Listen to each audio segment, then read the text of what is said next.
Okay, we're going to call the meeting to order tonight. Welcome, and thank you all for coming and being part of your government. Welcome to the Newton County Board of Commissioners meeting. Tonight is June 2nd, 2026 at 7 p.m. We are going to start the meeting, and we're going to ask Commissioner Edwards to do our invocation and Commissioner Henderson to lead us in the pledge. If everyone will bow their heads, please. Dear Lord, thank you for another wonderful day to come to do the business of the county. We pray for your wisdom, your guidance, and we ask that you keep us all safe. Take us all home safe tonight, and we ask all these things in Jesus Christ's name. Amen.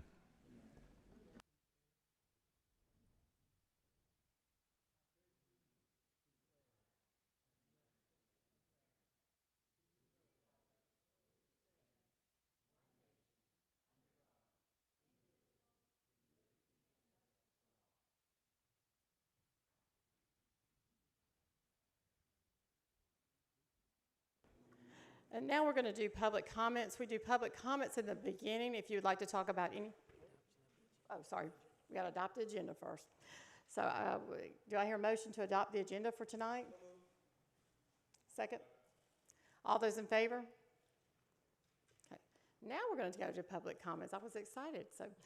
All right, so we're going to give you 3 minutes. If your time gets cut off after 3 minutes, we apologize, but that is the policy. If you would like to talk to any commissioner, or you can always get in touch with us. We have lots of ways to get in touch with us if you need us, and we love to speak with you. So public comments, this is anyone that would like to come up and speak about agenda topics only. We will have an open session at the end for you to speak about any matters that you would like.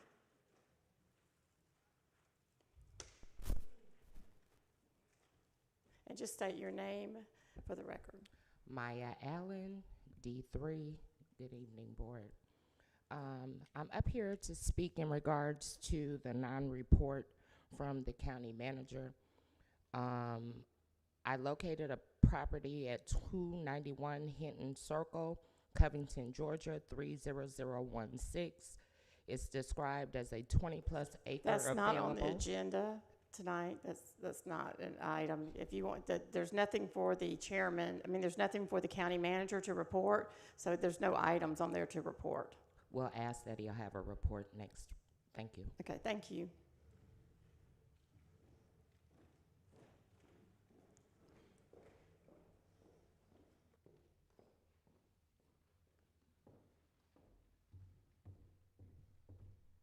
Good evening, board. I'm speaking on the consent agenda, which is 7H. And this is the honest question because I've never seen this, and this actually pertains to District 5.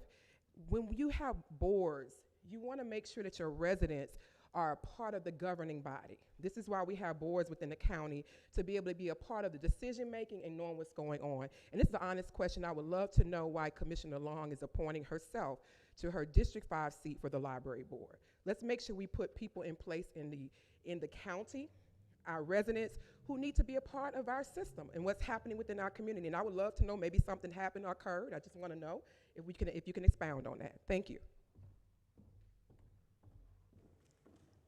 Anyone else?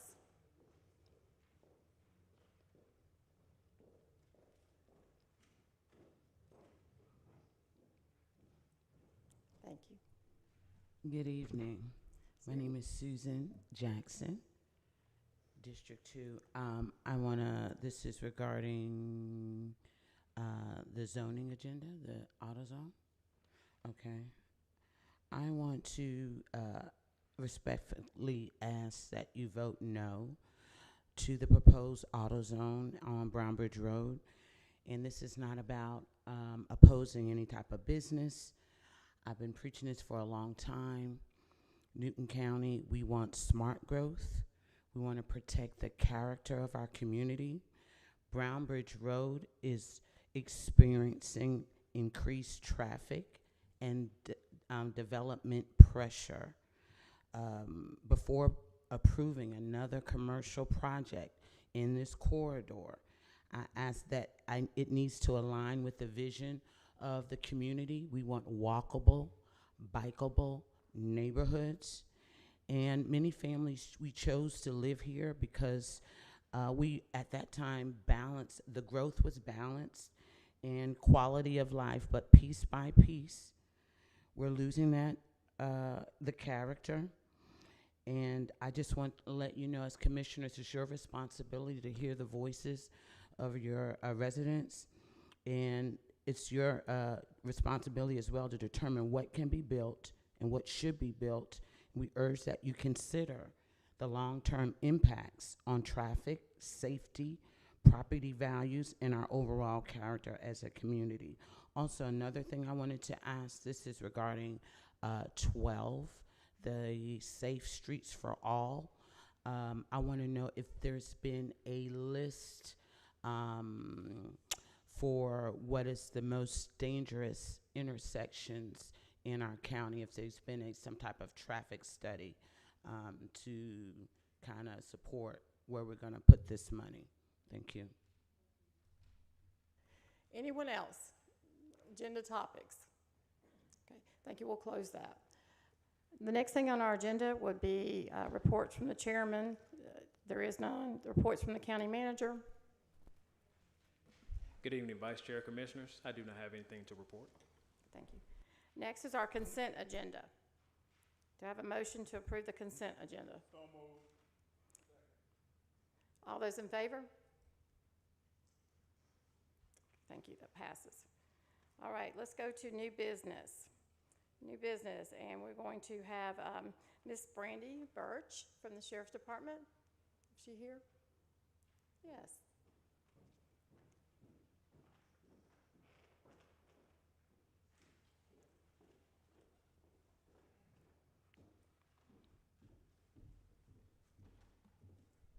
Hello, good evening.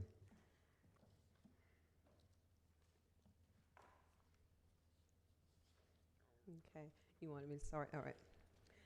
Okay, so the Sheriff's Office is applying for the fiscal year 25 SCAP grant. That is a formula grant that is based on the number of undocumented criminal aliens, the number of all inmates in the jail, and the number of correctional officers that worked during the fiscal year of July 1st, 2023 through June 30th, 2024. There's no match on the grant, and the amount is determined by the Department of Justice. Any questions? Do I have a motion? A second? I'll second. And we'll take a vote. All those in favor? Any questions before we, it didn't seem like anybody wanted to talk, so, all right. Thank you, Ms. Brandy. Thank you. All right, it passes. Okay. Next, we're gonna have Mr. Craig Lumpkin come down. This is another grant they'd like to talk to us about.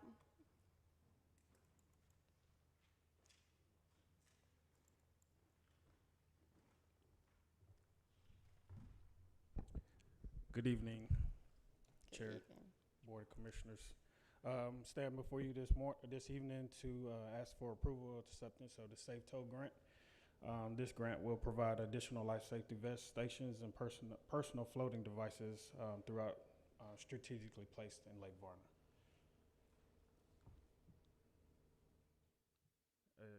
This is in addition to the Newton Factory shows, as well as the drew a blank. So is there any match with that or any additional monies that we have to put out first? No, ma'am. Okay, all right. Do I have a motion? Any discussion? Okay, let's vote. All those in favor, raise your hand, please. Okay, passes. Thank you so much for coming tonight. It's always nice to see you, and happy belated birthday. All right, next will be Public Works. This is to the 2026 Local Road Assistance Project List. And do we have, Mr. Wright is sick from what I understand. He just called in. So you're going to do that. Our county manager will take this one. Good afternoon, Vice Chair, Commissioners. This is a list that is in your packet that's for each district. Excuse me, yes, and this is for funding for GDOT to, for $1.9 million for those additional road pavings per district with the list that's provided to you.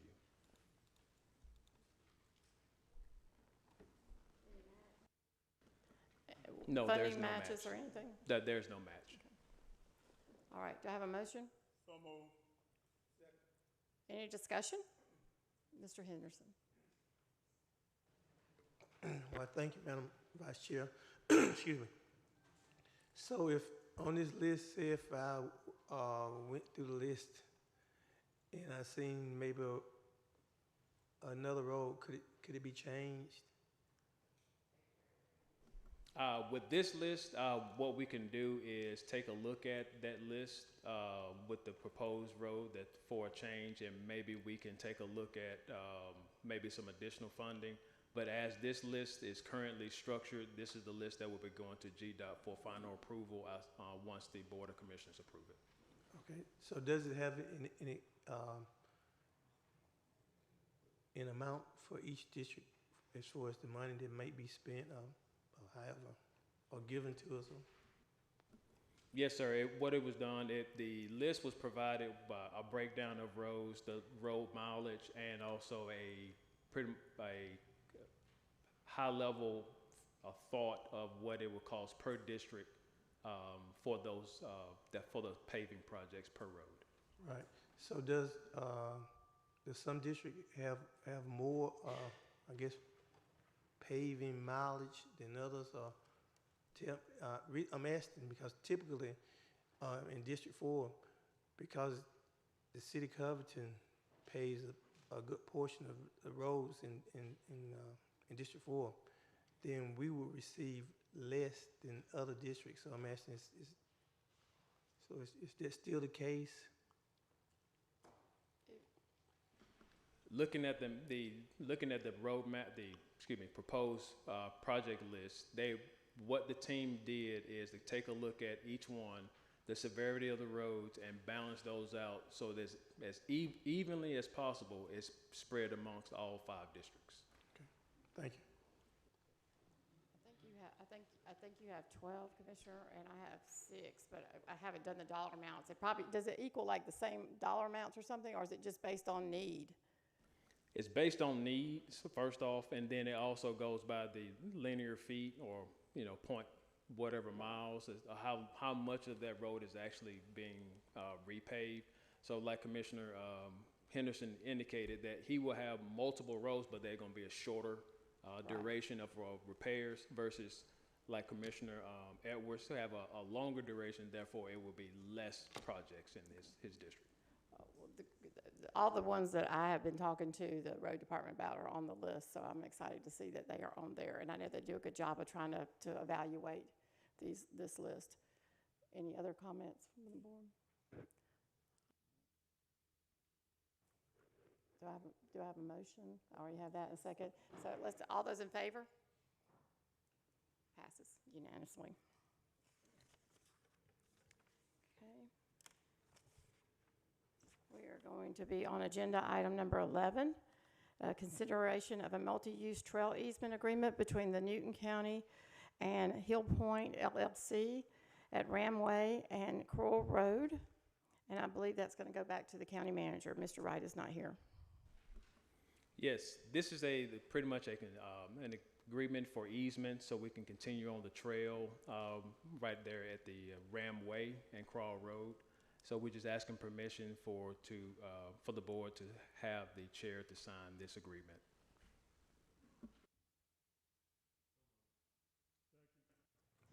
Any discussion? Let's all take a vote. Everybody in favor? Motion passes. Number 12 now. This is the consideration of Safe Streets for All. It's a professional service agreement with Pond and Company for Safe Streets for All Safety Action Plan. Is a Federal Highway Administration funded project, and it settles local governments. And if you can elaborate on this, there is some funding by the county, so we'll let Mr. County Manager do that one. So this is a project that we have entering an agreement with a firm to take a look at all the roads within the county and some cities to look at the safetyness of them, and come back with a evaluation and different options, propose different options to correct those, to make them safer. So the cost is $480,000. There's a 20% local match. And is that budgeted? Yes, that is I believe it budgeted. appears to be. Okay. Is this addressing some of the areas that we have some huge concerns about in our community?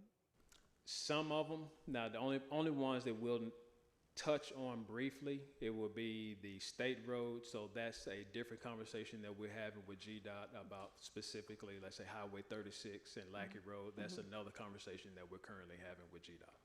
But we are actively having those conversations. Yes, yes, we are. All right, do I have a motion? Second? Second. Any discussion? All those in favor? Motion passes. All right. Once again, number 13, consideration of Wright Brothers Construction Company, a change order project for Brown Bridge Road over Yellow River, replacement cost, and the funding source is going to be Splosh. So you want to go ahead? So this is a change order for this particular project. There was several things that happened during this project. One, the duration was extended because of some of the things that we had to do for environmental impact, and some requirements that we had through the state. Also, we had some cost overruns with the paving and concrete. So for the amount of the project, I think, if I recall correctly, the $183,000 was a 2% escalator that for the duration of that project. So we were asking for approval to do for the change order number 5. Okay. Do I have a motion? Second? Second. Any discussion? Okay. Commissioner Henderson. How much, I guess for the change order, how much more, I mean, would it be, like, this question that came to mind? Or do you know that number? Yeah, so the amount that we're requesting will actually close out this whole project. The project is done. We're just getting all the paperwork, and so the $183,825.25 will close out the project. Any other questions? All those in favor? Motion passes. Number 14. This is going to be. Oh, I guess that'll be me, yeah. Yeah, that'll be you. Go ahead. Not having to work you too hard tonight.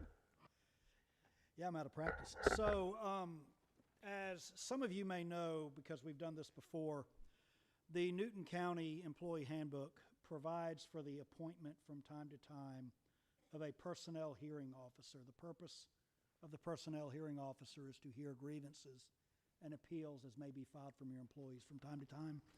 And what we thought it was a good idea to do would be to go ahead and have a PHO, is what we call a personal hearing officer, appointed and on standby if we need one. So we're not scrambling if we have to have a hearing.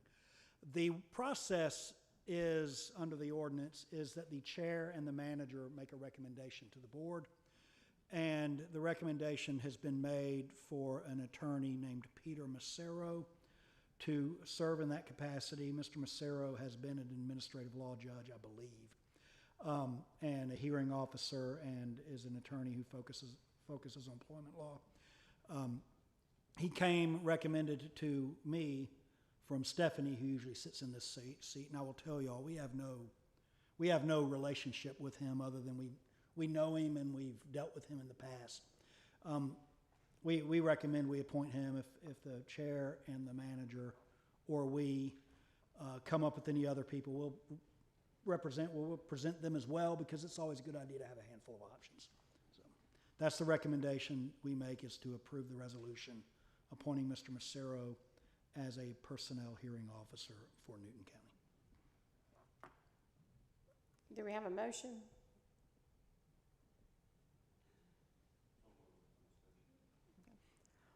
Second? I'll second it because there's going to be discussion. Go ahead, Commissioner Edwards. Thank you, Madam Vice Chair. So, Patrick, give us a 5-bullet item description of what this person does, please. So imagine an employee is dissatisfied with the manner in which he or she is being treated by his or her department head. And that would be an example. Your employee handbook provides a mechanism by which that employee can file a grievance. That a grievance goes to HR. The grievance would basically say, I'm being mistreated for an improper reason by my supervisor. And if it rises to the level, there's multiple levels that the grievances go through. But if it rises to the level, essentially if it can't be resolved at the department head level or can't be resolved at the sort of HR management level, then it could go to a personnel hearing officer, and that hearing officer would do exactly that, would convene a hearing, and would hear the explanation, hear the evidence, and issue a ruling. It would likewise, the personnel hearing officer likewise presides over appeals from disciplinary actions by your rank and file employees. So if an employee is suspended or terminated and wants to appeal, that appeal ultimately goes to the personnel hearing officer. So if one of those comes up, what we would do is we would contact the personnel hearing officer. They would then schedule appropriate hearings, meetings, whichever would be required, preside over them, and at the end of the hearing, issue a ruling. And they can reverse the decision, they can uphold a decision, they can recommend other decisions, other levels of discipline or termination or a resolution of a grievance. So does this any of these scenarios you just talked about, do they rise to the level of the county? When do they rise to the level of the county manager, or do they? Yes, they go through the county manager before they go to the personnel hearing officer, yes. And the idea of it is to have a truly neutral, independent person hear the evidence and render a decision. That's the purpose for it. So this is mediation of some type, maybe? More like an arbitration than it is a mediation, but there is always an aspect of mediation. The lower level grievance, I think our grievance is 3 steps. Steps 1 and 2 are more like mediation, and those are handled internally. And those are where everybody sits down, it's discussed. If it can be worked out, it can be worked out. We only rise to the personnel hearing officer if it cannot be resolved, or if there is a termination or other disciplinary action subject to appeal. So the personnel hearing, that hearing officer, does their decision supersede the county manager's decision? Yes, if it conflicts. It could, yes. Okay, so that does not conflict with our county form of government? It does, but it doesn't, because your form of government authorizes you to create a personnel policy and to provide for that. As long as that ultimately that process renders a result that we all have confidence in, we won't likely have a problem. What we can do, because we've had this discussion about making some revisions to the employee handbook anyway. What we can do, if the board would prefer, is we can hold, there's no emergency to get this position appointed. It was just time to do it. We can hold off on this as we revisit the handbook and make sure we do a way that raises less items. Madam Chair, can I amend my motion, please? I'd like to amend my motion to table for a period of 60 days. That's a good idea. Do we have a second for that? More discussion? Commissioner Henderson? Do I need a second before? I did, okay, second, okay. Okay. Well, I guess the question is, how'd you say we came to this? You said that they were recommended by who? Well, we don't have a process. Historically, how this has been done, this will be the 4th or 5th appointment of a personnel hearing officer. How it has traditionally been done is whoever's sitting in my chair right now, the county attorney, has made some recommendations to the chair and to the manager, and that's how they came about in this instance. We made the recommendation for Mr. Massaro. So I thought I heard you said that she was recommended by Stephanie to the chair. That's correct. And to the county manager. That's correct. And so I guess how can someone find the right word for me, Madam Chair? You usually need me sitting beside you to help you with Yeah, that. because the reason why I said it, because I was thinking that people who are outside, regardless of whatever the situation may be, does not make recommendations to the chair or to this board, and that it takes away from, in my opinion, the county manager. I mean, y'all just went up there the other day and stood up and said, we're going to do it this way. And then all of a sudden you said, well, no, we got to have somebody else kind of tell him what to do. So I'm just trying to figure where we at. I think you agree. We need more attention on this, I so think we're we need- going to I table think we need that. to trash it. So all those that would like to table this for 60 days, can I see yes or no? And so it's 3-0. I mean 3-1. 3-1. Sorry. All right. Thank you. We are going to take a pause for just a minute because we have zoning at 7:30, and we have just a few minutes before we can start the zoning hearings at 7:30.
I'm enjoying that.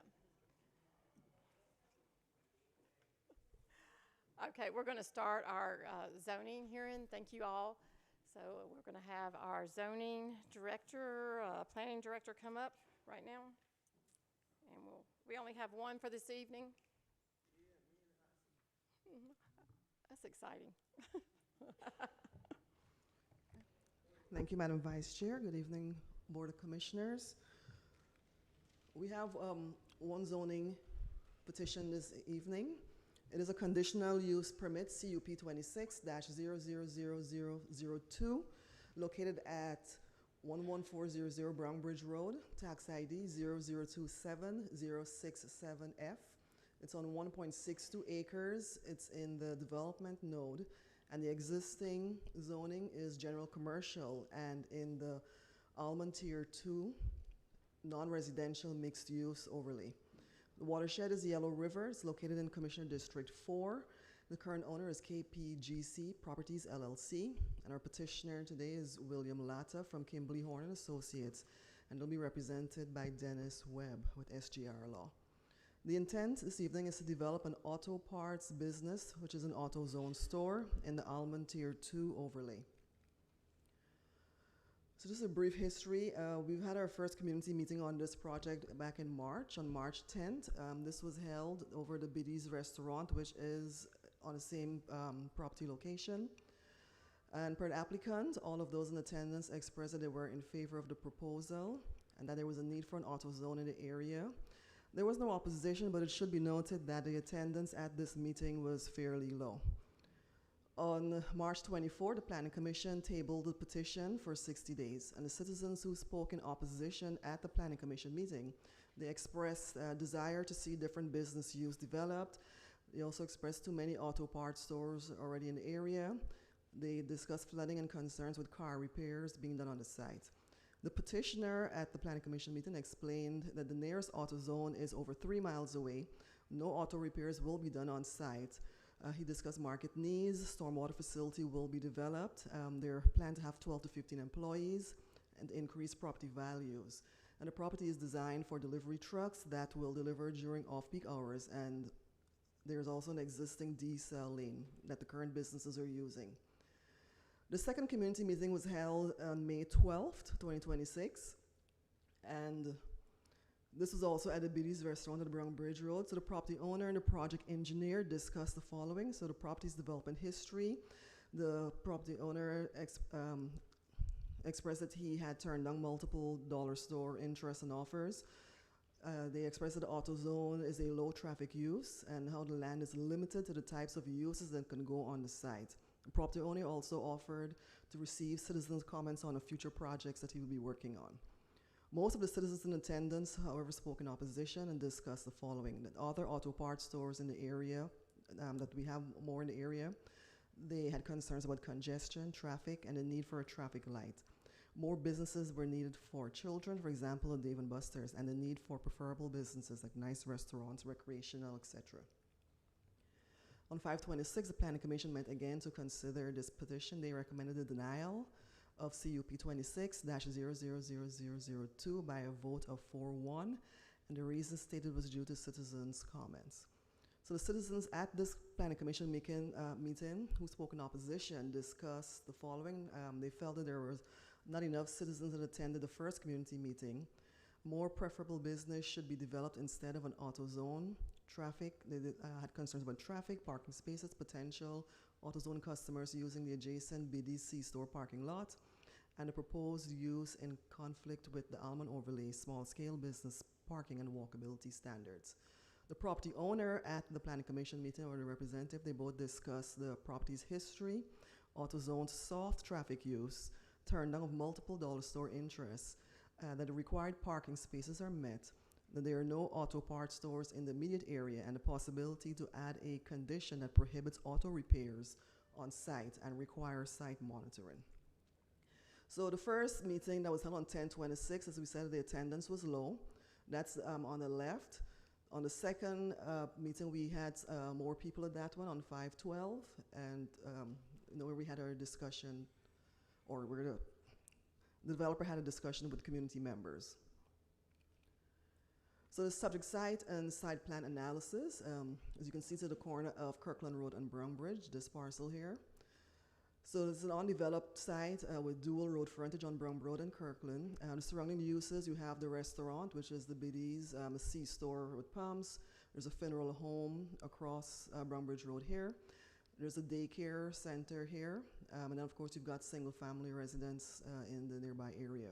The proposed square feet is 95 square feet. AutoZone building will be facing the Brown Bridge Road. They're proposing 25 parking spaces that surround the building to the east, the south, and the west. Ingress and egress will be off of Brown Bridge Road and Kirkland Road. Parcel interconnectivity with the adjacent daycare and center C-store and restaurants is catered for.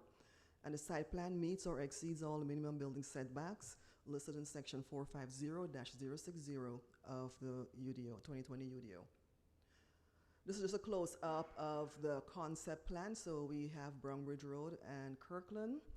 This is one access point here. There's a second one here off of Brown Bridge Road. You have their stormwater facility. And of course, per the ordinance, only one row of parking is allowed adjacent to the roads. And so that's what they're showing. Then they have parking on the side here as well. And they're showing 25 parking spaces, one ADA parking space, which would meet the requirements. These are the proposed elevations. They're meeting the overlay standards, the aesthetics of having the brick sides. It looks like all sides. And there's the materials that they're using there. Of course, you have the appropriate fenestration facing the roads. So in conclusion, staff's of the opinion that the AutoZone may be appropriate at this location since it meets the requirements of the zoning ordinance. And per the applicant, those that attended the community meeting on March 10th also expressed their approval and emphasized the need for an AutoZone in the area. An opposition email was received after the first community meeting, and the concerns stated including proximity to the residential homes and schools, property values, traffic, and the overall morale and cohesion of the community. Citizens that attended the second community meeting on May 12th expressed their desire for developing a more preferable business on site, such as nice restaurants, recreational facilities, entertainment. And the property owner offered to take their feedback suggestion, for other projects. Staff recommends that should the Board of Commissioners approve the conditional use permit request to develop the AutoZone store, then the approval will be with the following recommended conditions. Should this petition be approved by the Board of Commissioners, it should be approved for a conditional use permit for an auto parts business AutoZone, conditional and subject to the owner's agreement to the following enumerated conditions. Where these conditions conflict with the stipulations and the offerings contained in the letter of intent, these conditions shall supersede unless specifically stipulated by the Board of Commissioners. So the owner's agreement to abide by the following. A, the site plan and legal description received by the Department of Development Services on January 9th, 2026. Said site plan is conceptual only and must meet or exceed the requirements of the zoning ordinance and these conditions prior to the approval of a land disturbance permit.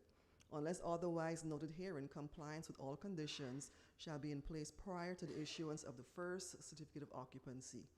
2, to the owner's agreement to abide by the following development standards. A, comply with the Almond Overlay Development Standards as applicable. B, provide satisfactory ingress and egress to be approved by the county transportation engineer. C, overnight parking of commercial vehicles on the lot is prohibited.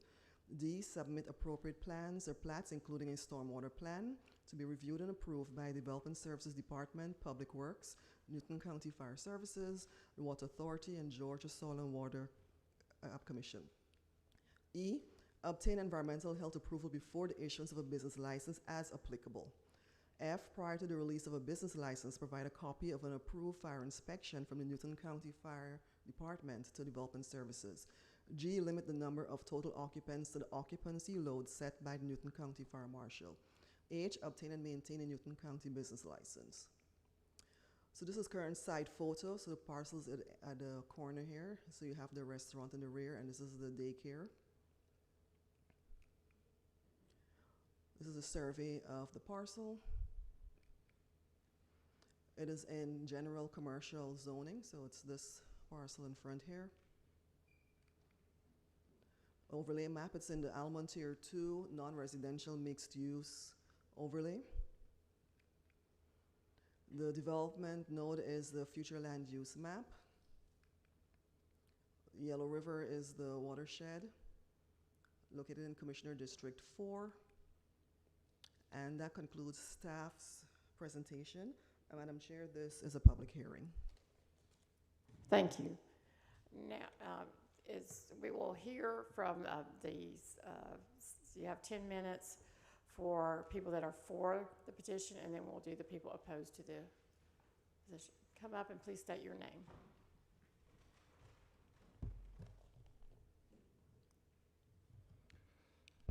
Good evening, everyone. My name is Den Webb, 1105 West Peachtree Street, Atlanta, Georgia, 30309, here on behalf of the applicant. Before I begin, let me introduce a couple folks who are here with me. First, in the white there is Kevin Price. Kevin is the owner of the property. And to Kevin's left is Brad Horble, who is the civil engineer on this project. I'm going to try and not cover the same ground that staff did, but let me touch on a few issues here, if I can get this to work. Staff did a good job of orienting you to the site. You see it there at the corner of Brown Bridge and Kirkland Road. This is actually the last lot in a master plan commercial development that started 20 years ago. You can see that everything around it has been built out, and staff went through the different uses there. Additionally, across Kirkland Road at the corner is a C-store that's going in right now. As you heard, this property is 1.62 acres. It's zoned CG, and it's in the Almond Road overlay. I started with the Planning Commission the same way I want to start with you guys and talk a little bit about AutoZone, because it's important that you understand what it is, and equally important, what it is not. It is a retail auto parts store. It focuses on DIYers, right? Your headlights out. You go into AutoZone, you buy a bulb, you walk out with your bag, you take it home, and you change the bulb. It is not a repair shop. It's not a service shop. There are no lifts, there's no hydraulic tools, there's no mechanics. They sell auto parts just like other specialty retailers, like office supply stores, like hardware stores, or like sporting goods stores. Turn a little bit to the site plan here and touch on this briefly. You'll see the store in the middle of the screen there. It's one story, 35 feet tall. You heard it's proposed to be about 6,600 square feet, but only about 3,300 square feet of that are actually the showroom floor, so there is storage in the back. This site has 2 access points, as you heard, but those exist there now. We're not creating any new access points for this property. We're using the ones that are already there. The site will be landscaped and professionally maintained. We have presented the hours of operation. They're comparable to the other businesses that literally are next door to us. We talked a little bit about deliveries at the Planning Commission. The expectations, it's about 1 delivery per week sometime between 9 a.m. and 1 p.m. There'll be 12 to 15 employees at this location, and there is security provided by a camera system on site. As you heard, this proposal meets every requirement of the underlying zoning, the general commercial district, and it also meets all requirements of the Almond overlay, including architecture, and you heard a little bit about that. This is a building we actually designed for this property to meet your architectural requirements. It is 4 sides brick. It has a defined color palette based on your code. It also includes awnings, which is not typical. We have done something similar to this in another location. This is not exactly what we're proposing here, but it's pretty close. We wanted to show a picture so you can kind of get a feel for what we're proposing. As you heard, staff is recommending approval of this application subject to conditions. We agree to every condition. So for that reason, I'm going to abbreviate my presentation so I can get to your questions, but I want to touch on just a couple things. Number one, this is where uses like this are supposed to go. If you actually read the code on the CG or General Commercial District, it says the CG General Commercial District is primarily composed of heavy commercial and light industrial uses usually located near population centers and which may generate increased traffic and congestion. This property is on the main east-west arterial roadway in this county. It is a commercial corridor now. As you heard, it's also compatible with what's around it. Again, we are literally here at the corner, and we are surrounded by existing commercial now with the C-store going into our east across the street. And this use is consistent with sort of the future vision for this area, and I want to touch on that because someone said in the beginning, during the public comments, a woman, I didn't catch her name, from District 2 said, we want to protect the community.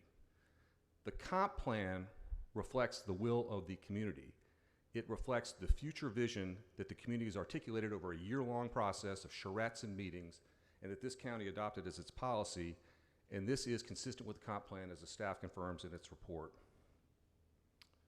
I think I'm going to stop there so I can get to your questions. You know, we sent out a letter for the first meeting to every single property owner within 1 mile, and very few people came because we believe very few people were concerned about this. We had more at the second meeting because there was someone here who was trying to generate traffic to that meeting. You know, it was an opponent of this application who came out and got people there. We've done our best to make sure that we are complying with the code here. We've done our absolute best to make sure we're complying with the comp plan. I mean, this request is pretty simple. We want to take a vacant piece of property. We want to create a tax contributing asset in this community that we think doesn't have any negative impacts and meets all of the ordinances here in Newton County. So with that, I think I will stop, and we'd ask for a recommendation of approval subject to staff conditions. Thank you. Okay, stop, Tom. All right. Anybody else that would like to speak in favor of the project? Okay, we're going to reserve your time for you. If there's questions and or comments, you can come back. Is that okay? Okay. All right. Now, those that want to speak in opposition of the project, you can come up now. There'll be 10 minutes total.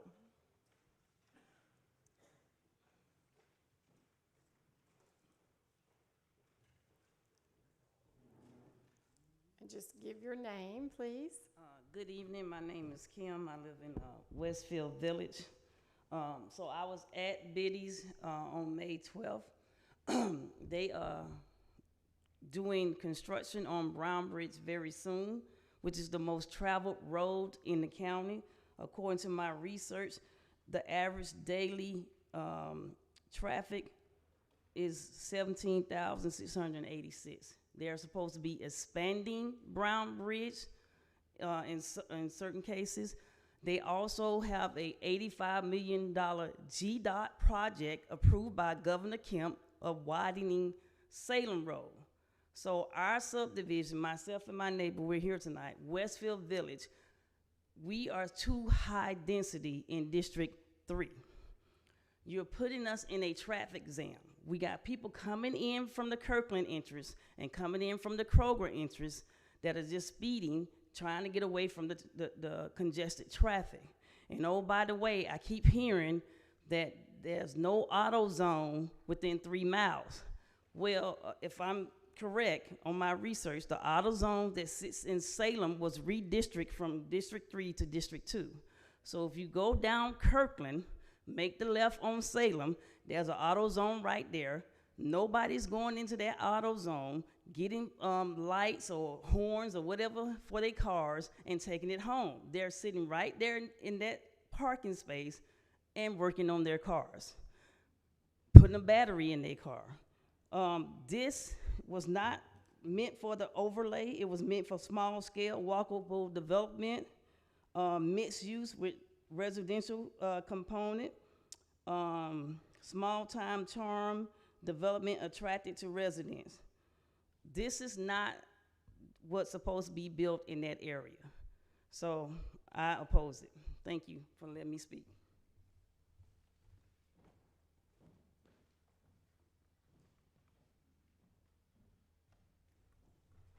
Good evening again, everyone. Say your name one My more name time. is Susan, Okay. Susan Jackson, and I want to say no, absolutely not, regarding the AutoZone.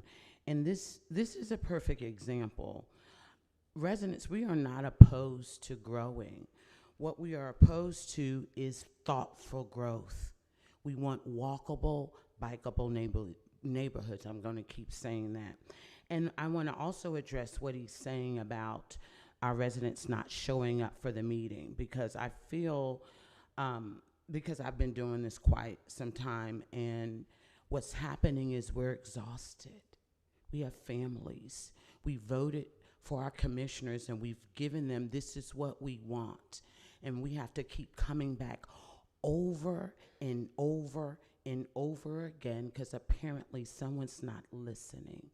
Or they tell me one thing and they say another.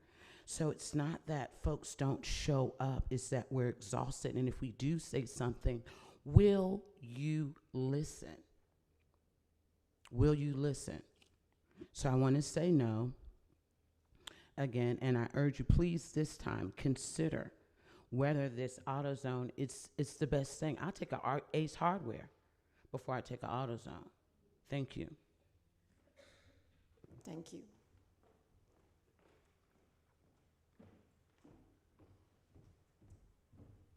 Good evening. My name is Denise Williams.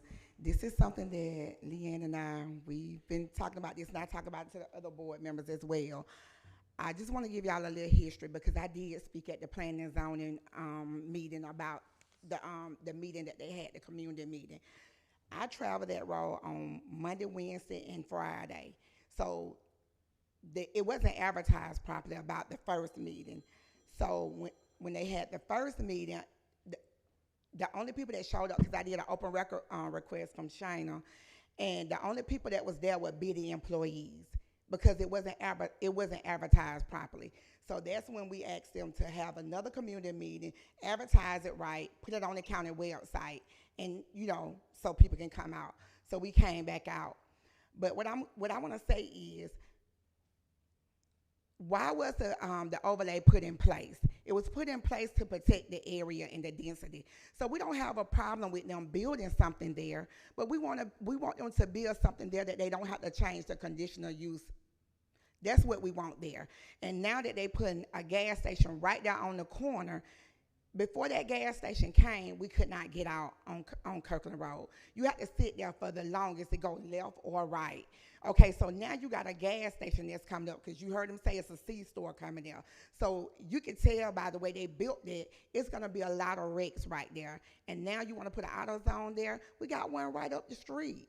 And just like the young lady said, their AutoZone, they claim they don't work on the vehicles in the parking lot, but they do. They do, because we have pictures and videos. They do.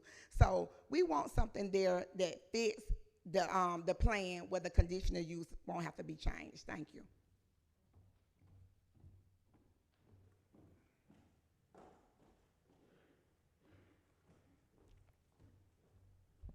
Maya Allen, D3. I too am in opposition.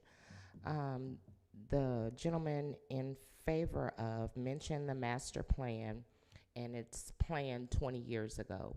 Well, we all know Newton County has changed, and that's why we're in the process of redoing our UDO currently. So that's false to say that it meets all the requirements. It won't once this UDO comes out. I also want you all to take note that the people that you all put on the planning board said no. Thank you. Yes, ma'am.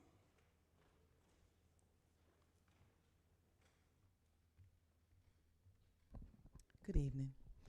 I'm Dr. Tina McCray, District 2, and I am in the Westfield Village area. I also attended the meeting at Biddy's, and number one, we did not receive notification. He said 1 mile, but we're part of that community. We didn't get any notification, so we came when we heard about it. I don't know if it was social media or what, but we showed up because a lot of people didn't know. The other thing that was stated was that at the meeting here with the planning committee, they said, well, if the people start working on the cars in the parking lot, y'all can just call code enforcement and get them to stop doing it. And then y'all, the store owner, the people at Biddy, because we were at the restaurant, and the Biddy's owner he was saying, well, if they tell them not to work on it in that parking lot, they're going to come over and take up my parking in the parking lot. And I brought that up. Well, all they got to do is call code enforcement. No, we're not going to do that work for you. We don't want to have to do that. We want something that we don't need duplication. That's no different than more gas stations. We already have 2 of those different auto zones. We want something, like we said, we want development, but we want something that's going to be good for us and good for the community. Thank you.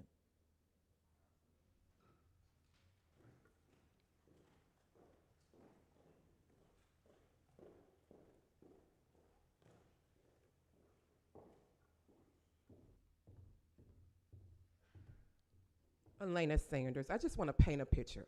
We used to have Bell's grocery store, right?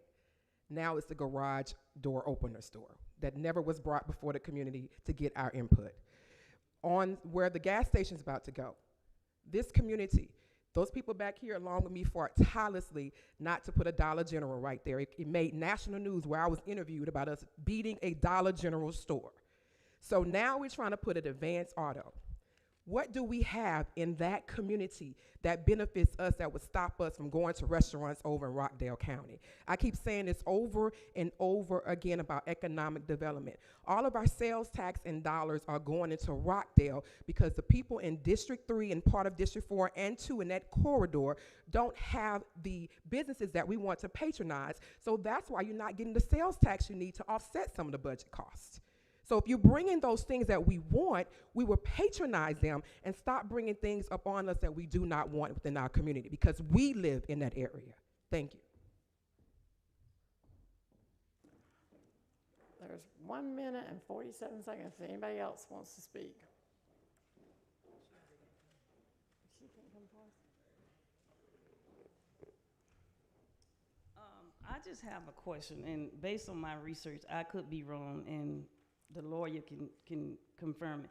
Seems like this auto zone is going to be smaller. So my question to the developer, why are you putting a smaller auto zone? Because I researched the dimensions of auto zone. So we have several in the county. We have one going toward Georgia 20. You make that right on 212 coming from my direction. Then you got Elm Street, and then the Salem Road. My question is, based on the number of parking spaces that's specified in the UDO, it seems like we are building a smaller auto zone because my research yield, because I am HR, so I do study the American Disability Act. If you're gonna build a smaller one, yes, you are correct, only one parking space. But if you're gonna build a regular size auto zone, it requires 2 parking spaces based on the American Disability Act. Thank you. Thank you so much. I'm going to close that portion. The petitioner does have some extra time left if you would like to use your time.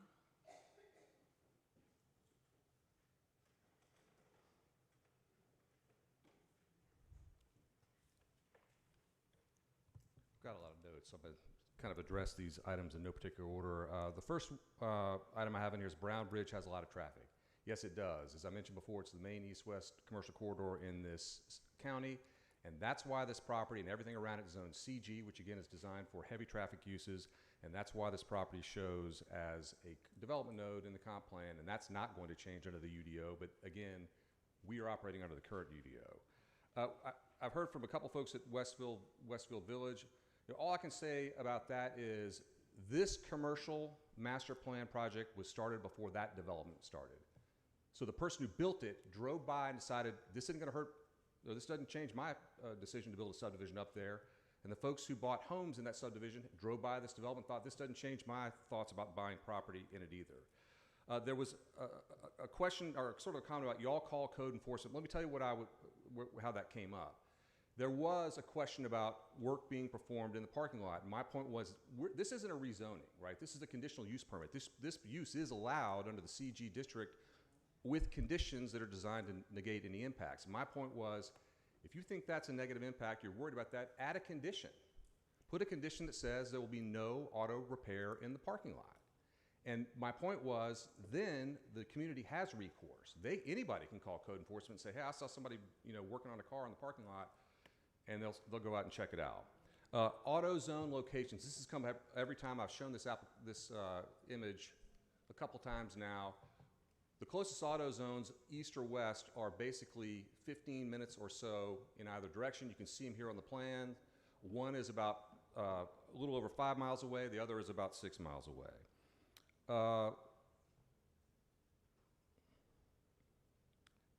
Someone made a comment about the first meeting not being advertised properly. That is not correct. Again, we sent a letter out to every single property owner within 1 mile. If you didn't get a letter, you don't live within a mile. Denise Williams raised that issue with me when we walked out. She said, I didn't get a letter. I said, where do you live? She said, I live about 3 miles away. And I said, well, that's why.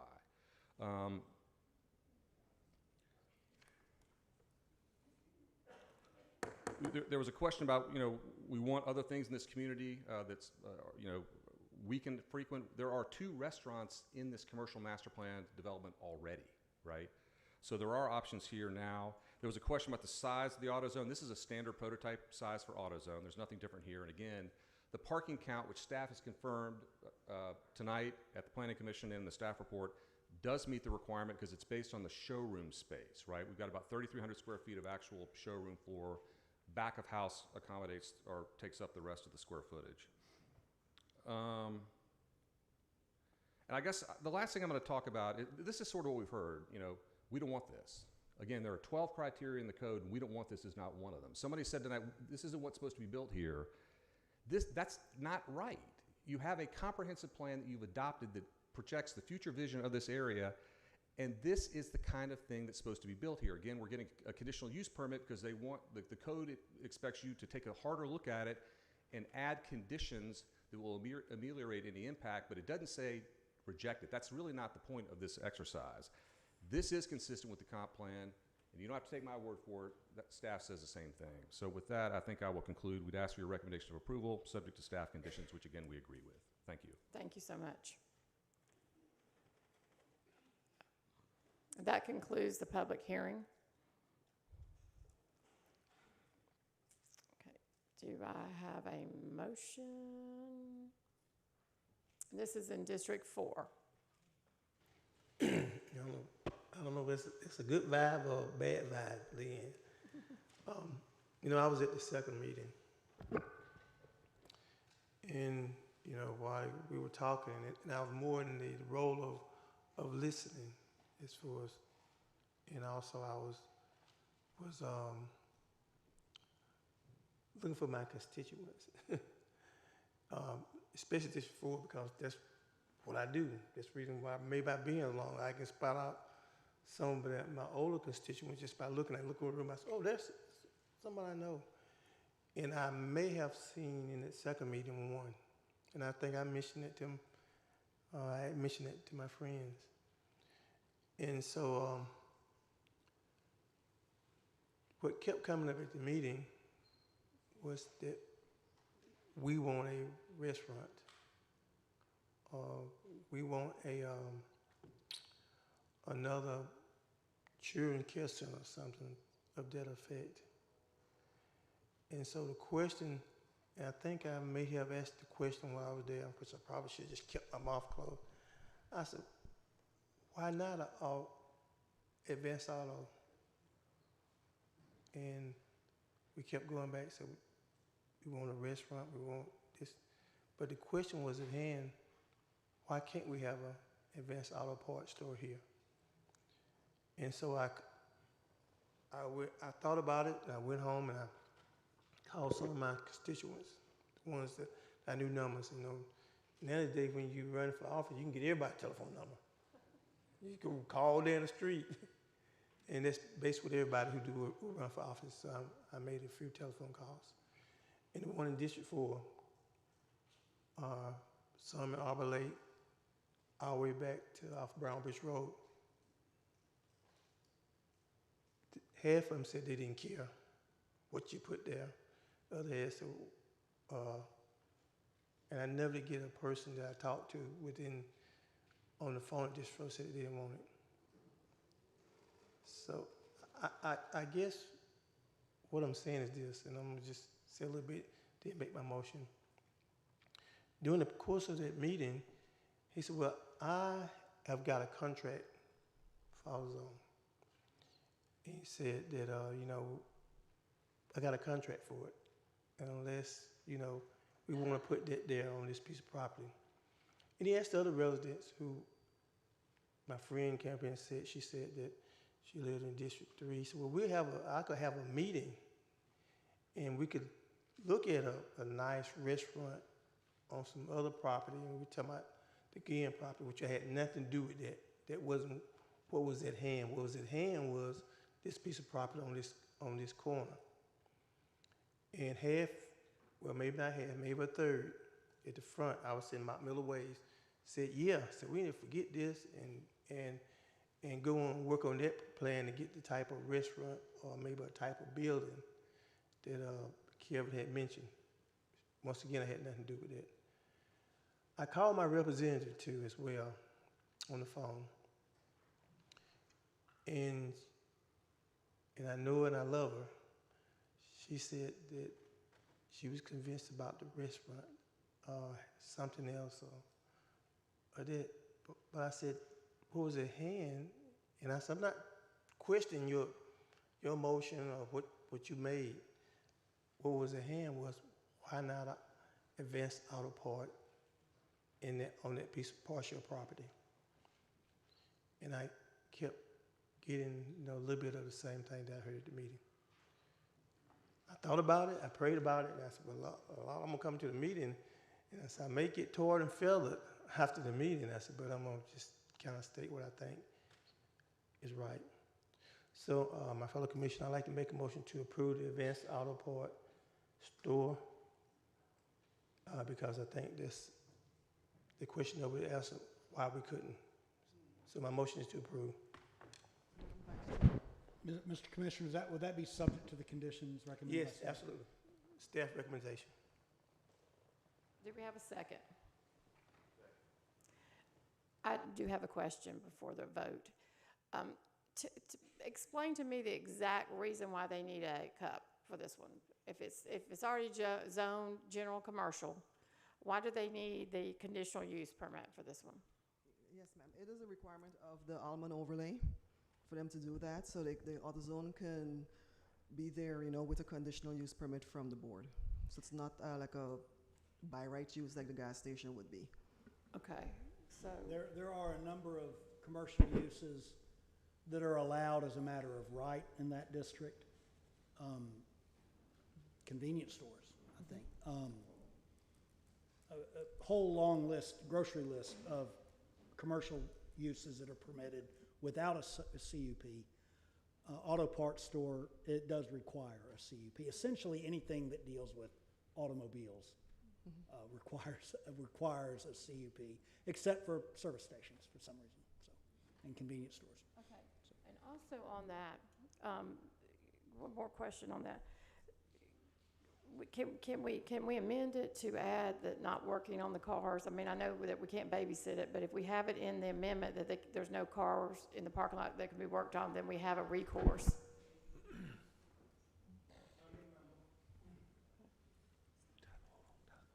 Hold up. Commissioner Edwards. Well, thank you, Madam Vice Chair. Not only that, but a stipulation that signs are added inside and outside the store that stipulate what you just stated. Commissioner Henderson, would you amend do you want to? I amend my motion to that effect. To have the signs and to have no working on cars. Okay. We have a second. All those in favor? Raise a hand. Opposed? Okay. This passes 3-1. Thank you, Madam Vice Chair.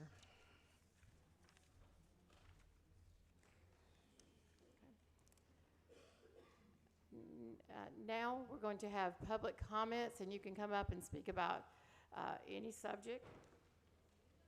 We're going to limit the time frame. For each speaker is allowed 3 minutes, and if I do have to ask you to stop, don't know that we're not being rude to you. That's just how it is, okay? Come on up. Barbara Morgan, East Street, Covington. The newspaper headline said, "Did we need all of those deputies at the courthouse?" I wrote, "Dear editor, in what universe would it make sense for our county sheriff to send at least 50 seated deputies to fill the meeting room at the Board of Commissioners, who quickly adjourned to a confidential executive session on a personnel matter? Many, if not all of those deputies were either off duty or on overtime. Seeing the confluence of 50 or so sheriff deputy cars parked around the courthouse and judicial center, would that not have been a clue to potential lawbreakers that no one was on duty that night?" The sheriff's sad explanation was that the response was justified based on the online suggestion of potential disruption at a routine county meeting. Really? He strains credulity. County budget meetings are upcoming, and I will not be surprised to see the sheriff pay a heavy price for his unmerited and frankly extreme response to the potential for citizen voices to be heard or known in some way. deputies will likely suffer because of his extreme action. Did he by chance think that weapons could have been smuggled into the courthouse past the metal detectors his own deputies man at the entrance? Come on. Thank you. Next.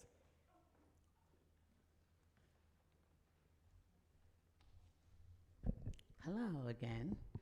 My name is Susan Jackson, and this is regarding the $1.9 million for the road improvements.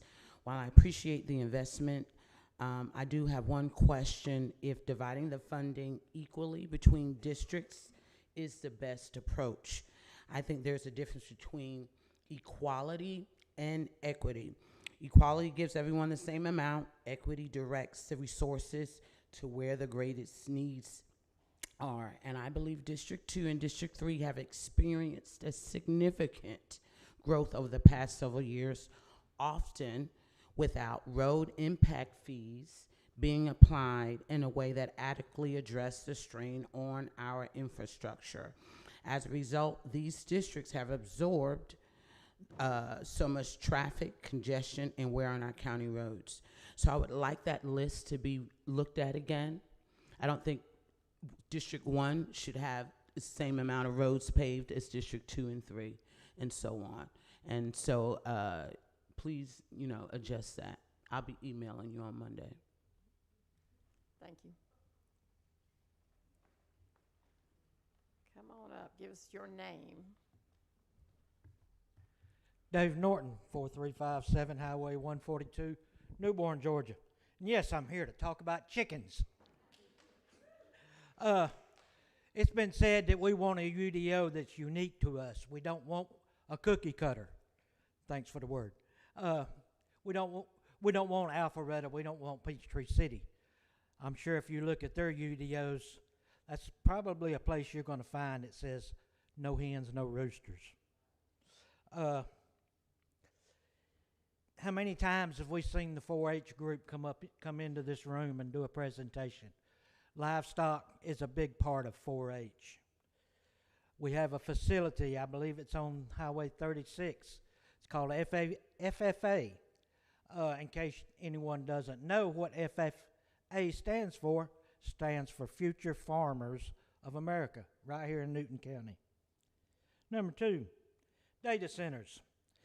If every county had what Newton County has, the controversy wouldn't be that big. We have a designated area for data centers. We need to keep it that way. To give them their own zoning would be like somebody holding a knife to you, asking you for your wallet, and you pull out your pistol and say, hold this while I dig out my wallet. You're giving them a tool to work with. It's been said, number 3, it's been said that growth is inevitable. Well, along with that growth, some people are not going to like what they're going to hear. Along with that growth, you should also say the sheriff is going to need more money because crime will increase. The schools are going to want to raise their taxes. We're going to need new infrastructure. We're going to need possibly a new water source. So anytime you ever hear or say the words growth is inevitable, don't forget to add them other things in there too, because you can't have one without the other. Thank you.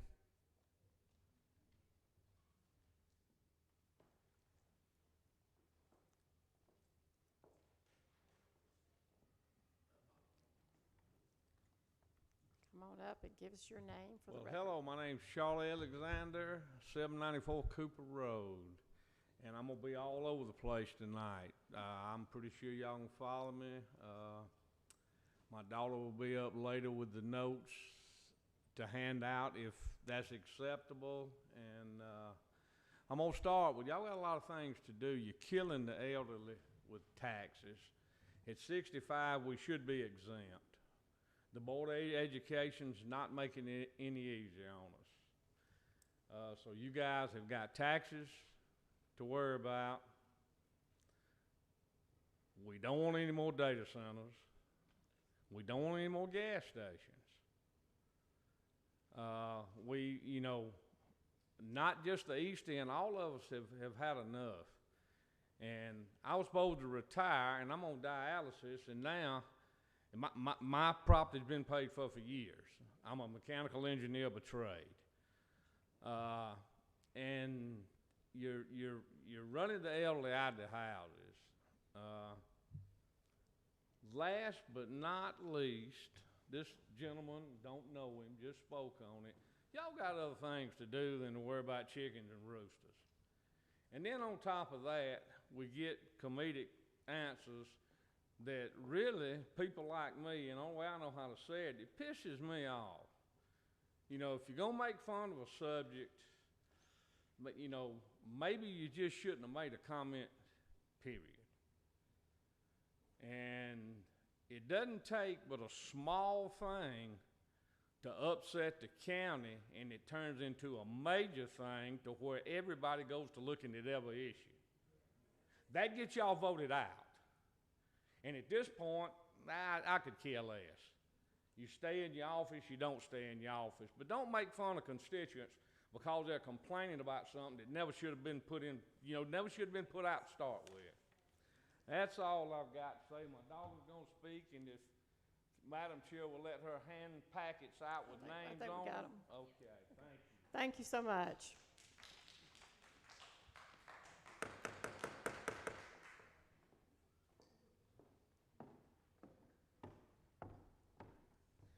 Hi, I am Carly Alexander, 794 Cooper Road. And yes, I am another one that is up here to speak on the chickens. And I know that it has not been put up for a vote, and I know that it probably got blown way out of proportion. But as a former FFA student who did my SAE project on raising, breeding, and selling chickens, you take that rooster out of the mix, it's gone. It's gone. Then everybody goes, and everybody can agree, we go back to paying $4 a dozen for eggs at the grocery store. $4 a dozen, and you've got the numbers in there. $4 a dozen is ridiculous. The amount that you would, of eggs that you would get at the end if you raised your own birds exceeds what you buy in the grocery store, and the quality is so much better.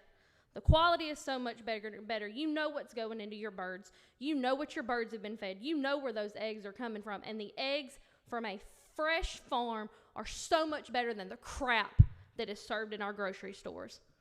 And I am a mother now, so I'm very, very passionate about what my 4-year-old autistic child gets, because he's already up against a whole lot in this world. Not only if you take away the amount of birds that you can have out in 10 plus acres, 2 acres is what it was said, 10 birds for somebody that's got 30 acres is ridiculous. Absolutely ridiculous. And again, you take the rooster out of the mix, when that flock dies, how do you replenish your birds? Because you can't have a fertile egg without a rooster, just like you can't have a baby without a man and a woman. And then you take into account of, you've got places in Covington that sell chickens. You just told them they can no longer sell straight runs because they take a chance of getting a rooster. So how is that going to affect Ace Hardware and Tractor Supply, that a lot of people that you buy their dog food, their flea and tick medicine, their cattle, their livestock feed, how is that going to look on y'all if this goes through? And I have said this before, and Mr. Stain, you were in the meeting when I spoke on the fire departments. It's my generation that if something doesn't change, will vote each and every one of you out. And I promise it will happen. And I apologize. Thank you. Thank you. Thank you for your comments.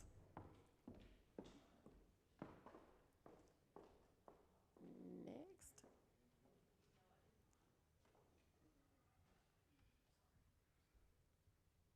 John Dobbs, I live on Dry Pond Road.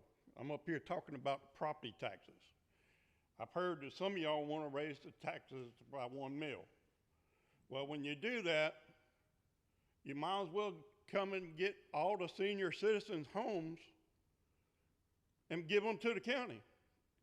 We're already strapped. They give us a Social Security gives us a 2.5% raise. Medicare goes up 5%. DeKalb County, only way I get a raise from DeKalb County is the commissioners have to vote for it. And that ain't gonna happen for another 3 years. So whoever wants to raise the millage rate that's on this board, you got 2 senior citizen centers that I know of. One in District 2 up there by Denny Dobbs Park. One at Turner Hill. Whoever wants to raise the taxes, go to Senior Citizen Center and tell the seniors, we're gonna have to raise your taxes. We know you can't afford it, but we're gonna raise them anyhow. So y'all gonna have to get a pup tent and live out on the county somewhere. Then they're gonna arrest us. That'll be all right with me. Sheriff had to give me a bed. That's all y'all gonna do is take the senior citizens' homes away. Thank you. Next.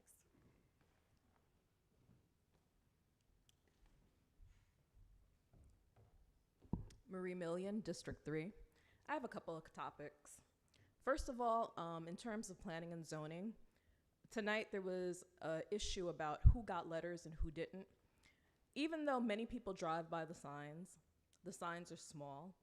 I think we talked about transparency earlier this year, and I feel like it would be a great idea to have all of the planning and zoning issues, like any town halls, on the website, because this way people can get more involved and they'll actually know about it. I know for myself, I get alerts when there's actually a planning and zoning meeting, but it would be nice to know, where the latest zoning issues are immediately and if there's going to be a town hall about it. Another thing about transparency, the commissioner's packets. Ms. Nolly, I'm still having to write you. I wish that those commissioner packets were just online. So again, another suggestion, please put those online. In terms of that issue with the AutoZone tonight, I was at the second meeting.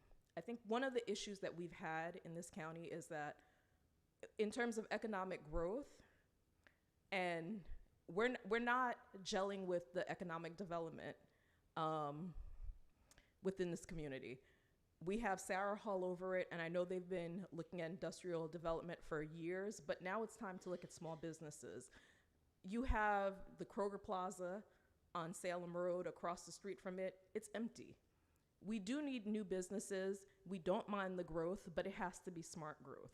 And I wish that when developers would come, they would first listen to people instead of coming with the idea and pushing it on us. We don't want an AutoZone, but now we're gonna get one. And lastly, in terms of the whole issue with Sheriff Brown and having the deputies here last week, there were comments online, and I do feel it was credible for him to have his deputies here. It wasn't an issue. I was here. Within a few minutes, they left. That there was no intimidation or whatever was being stated online. I didn't see that, and I was sitting right here on the second row. So that's all that I have to say. Thank you.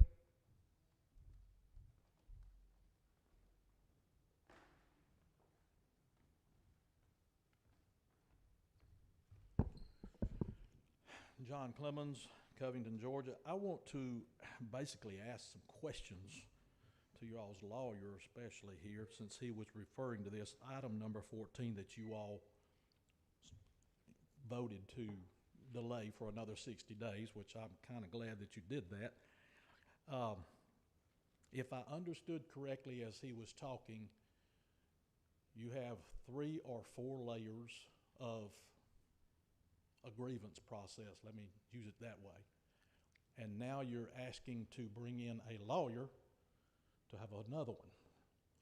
Well, I have a couple of questions. Number one, is that lawyer, he's not gonna be doing this for free.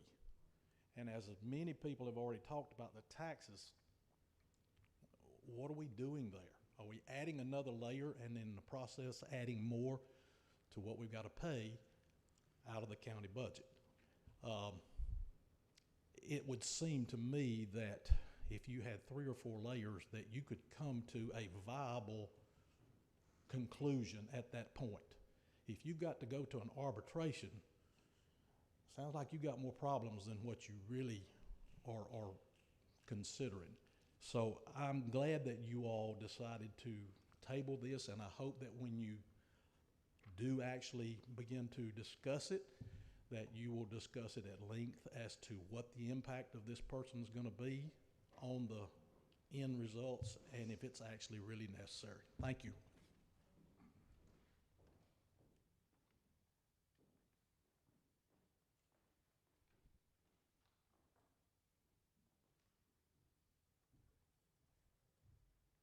Good afternoon. Can you state your name, please? My name is Tracy Belcher. I'm in District 2. Thank you, Tracy. I want to speak on about last Thursday when y'all was here. It's so many, comments about Sheriff Brown being here. Me, myself, I'd rather be safe than sorry. Second of all, I want to speak on the same night. Everybody talking about Sheriff Brown using the taxpayers' money. Well, it was a recount that the taxpayers had to pay for, that the commission brought up and was never there. That's what we talking about. Like I said, we'd rather be safe than sorry. So Sheriff Brown did a good job. I'm pretty sure y'all said the same thing. But like we said, it was a recount that the commissioner did not obtain, that he called, that he had to have. That's what we talking about.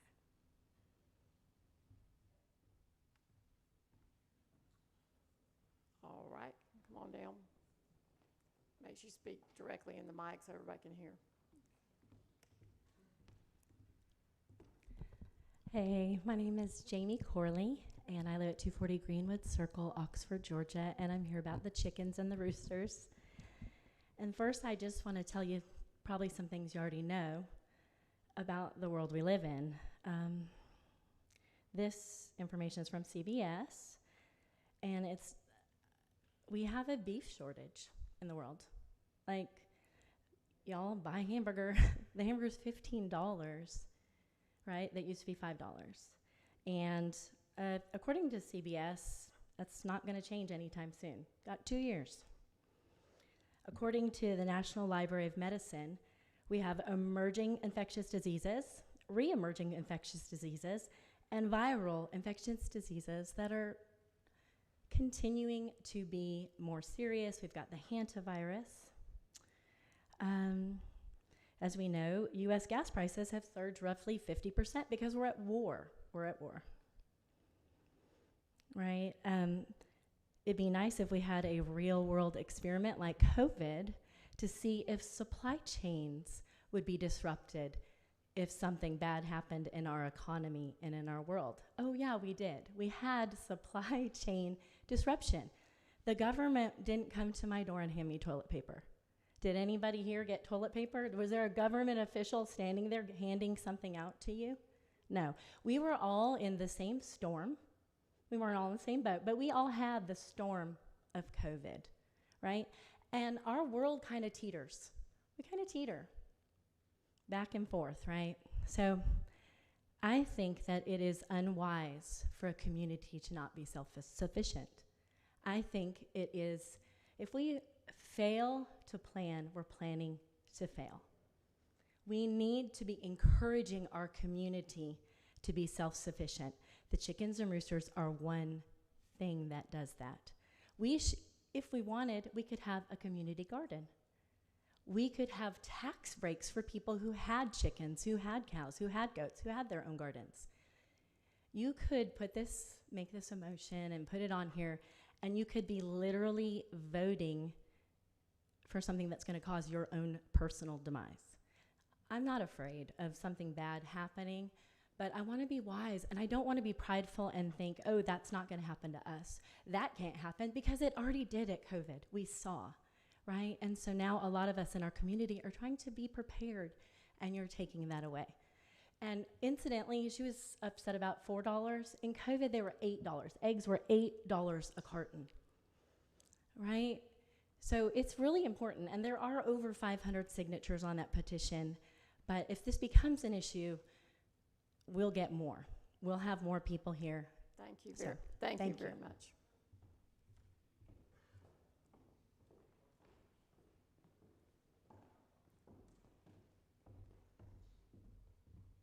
Good evening, Elena Sanders. I agree with my neighbor in regards to the resolution, but we do need some checks and balances, and I'm gonna tell you why. I've had employees who have come to me personally because they know I speak out, because they were afraid to go to their superior. And some of it sometimes they said it was the county manager. Not saying it was this specific acting county manager, but they had issues. So my question is, where's the checks and balances, and what gives the employee the opportunity to report something that's happening to them without being afraid to lose their job? And while I brought that up, Representative Clint Crow years ago gave us a copy of his resolution he did for his counties. They created an ethics board. Newton County needs an ethics board. It can include residents that are appointed to that board to give the opportunity for those employees to have the leeway of reporting various things, because they're afraid of losing their jobs if they speak out. So there does need to be some type of checks and balances. Going back to a little bit of the budget, you guys were speaking about the cars, and I don't know if you remember, and I don't think Commissioner Long was here, but there was a report of all the cars at the sheriff's office, and a lot of them were over 300,000 miles. So the commission board said every year we're going to replenish the fleet to make sure that our deputies are safe, so we have cars where the air conditioner's not going off, going hot, or whatever. So that's where it came from, the cars that were coming per year, because there was issues. I don't know, you can go back and pull those reports as well as the videos where the commission actually voted to replenish those cars per year. How many, that's on the board, but we did have cars that were over the capacity of 300,000 miles. Going back to this, I wasn't gonna bring this up. I sent the email April 19th in regards to my campaign signs and others. And the only reason why I brought this up, because I'm hearing this has happened in other counties. You all have a tractor service or whatever, and then I did an open records asking for the consultant. I was given the name of the consultant and found out that wasn't the consultant, because he said he does not mow the grass here in Newton County. So what happened is you have people who are cutting the grass, were cutting up certain candidate sign and picking up those I guess they prefer, I don't know, and laying those on the side. Now the issue is not cutting also cut up the campaign signs, because it's a federal law of destroying signs, but you left the debris in our community where when you cut up the signs, the trash is flying all over. Not only that, you use the tractor to cut up the stakes that could have hit someone in the community. So you're damaging people's property instead of laying aside or allowing code enforcement to come get it. It's happening in other counties as well. And the county employees should not be involved in anything political dealing with candidates where you actually are going over certain candidate sign and taking the time to get off the tractor and putting the other ones down. I have tried to keep this silent. I said this April 19th, and I still have not received a resolution on why this is happening. Thank you so much.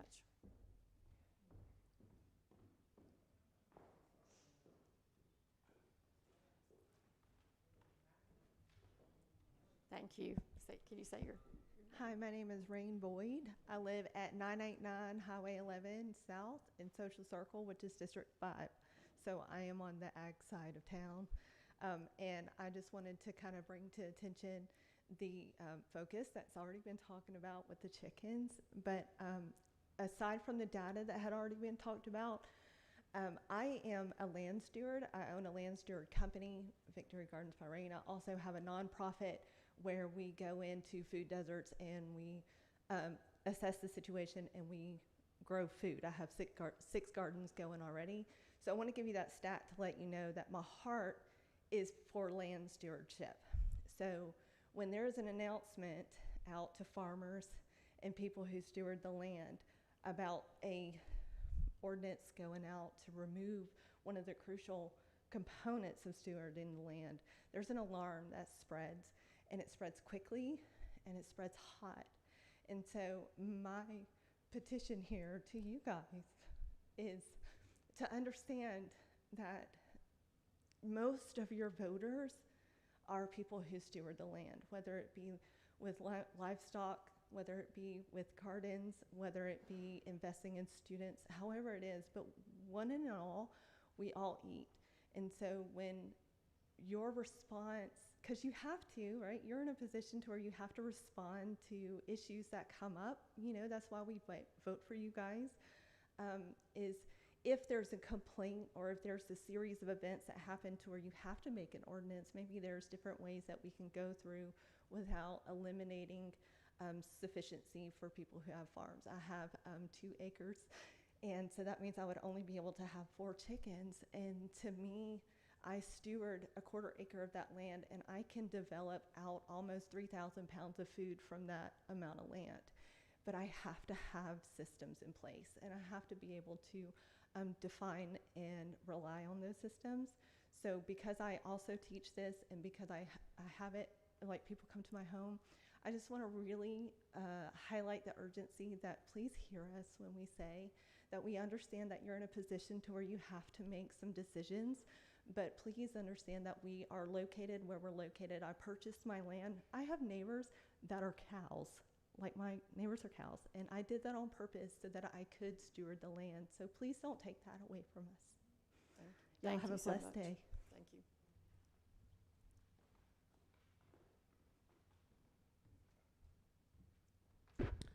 Maya Allen, D3.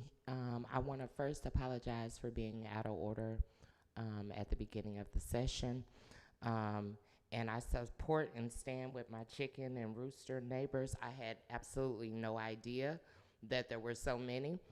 But the real reason why I'm up here is because I want it on record that there is a parcel of land that would be ideal from the high level looking at it for our West Side Youth Facility. It's approximately 20 acres, room for a building, gym, outdoor recreation, parking, and future expansion. It's located in a growing residential corridor near Newton County schools and neighborhoods, road access from Hinton Circle with proximity to Fairview Road, large enough to accommodate a phased project approach. The address is 291 Hinton Circle, Covington, Georgia, 30016. It sits in between Fairview Road and Womack. Thank you. Much.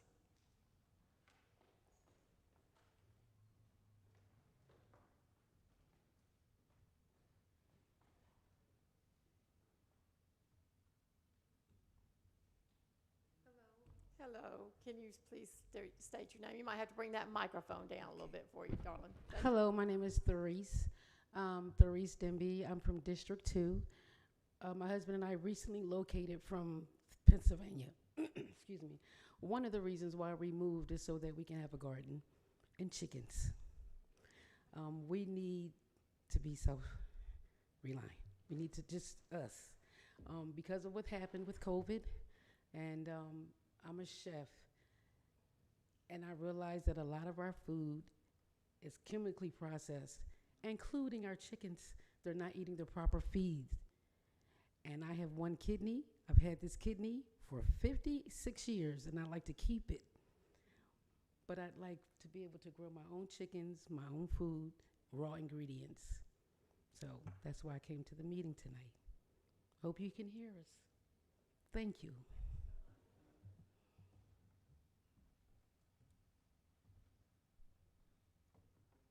Be careful.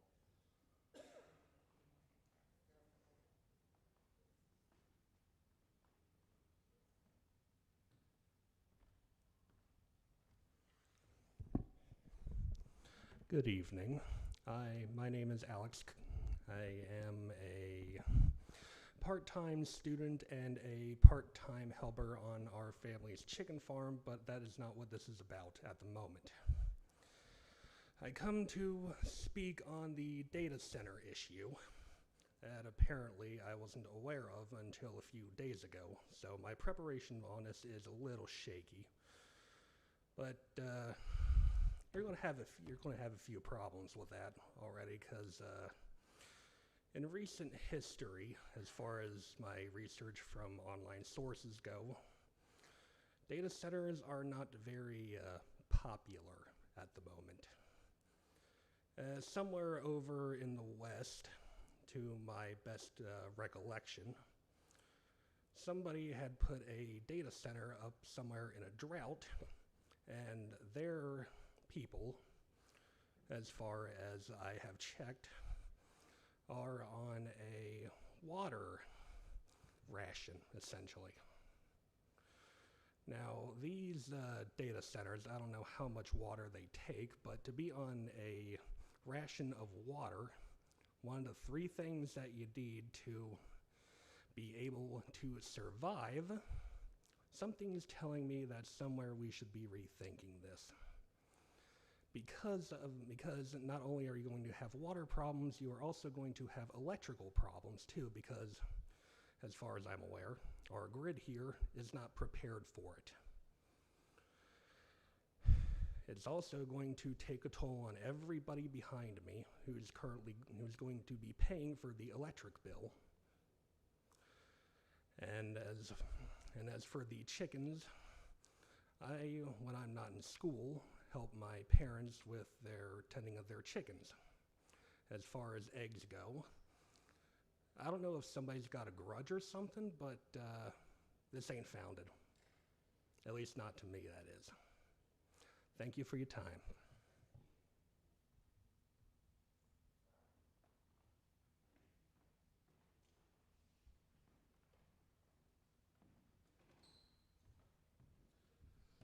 Good evening. My name is Mike Davis. I live over on Newton Factory Bridge Road. I'd like to address the commission regarding taxes in this county. My wife and I moved here a few years ago from Gwinnett County. At the time, we thought it was the best move we made. Newton is definitely a lot better than Gwinnett. When we moved here, we were both retired, and we were comfortable with our incomes, with our lifestyle. But as you know, prices have gone up. You keep taxing us, you're going to tax us out of our house. You are going to tax us onto the streets. And that's a lot of other people that's going to be in the same way. If you're going to raise the taxes, raise it on those that can afford it, the businesses, not the people. Give us old folks a tax break. We've spent our lifetime working. Let us retire and enjoy life. Which brings me to the chicken issue. Yes, I was happy. I've got 5.5 acres. Up until my retirement, I had a half-acre lot at best. Now I've got that 5 acres. I've got my chickens. I put food on my table, and my son's table, and his family, and my daughter's table, my sister's table, and my son's in-laws. I've only got a few chickens. Don't tell me what I can and cannot do with them. Don't take the food out of my mouth. And chickens also provide income for some seniors. Yes, somebody's got 20 or 30 chickens, 40 chickens. They're putting a couple of extra bucks in their pocket. They can afford what they couldn't without the chickens. Don't tell us what we can and cannot do. We know what we can and cannot do. If you want to restrict numbers in subdivisions, fine. I can understand subdivisions. But don't tell me I can't have but 5 or 10 chickens. That's not enough to feed me, much less my family. Thank you.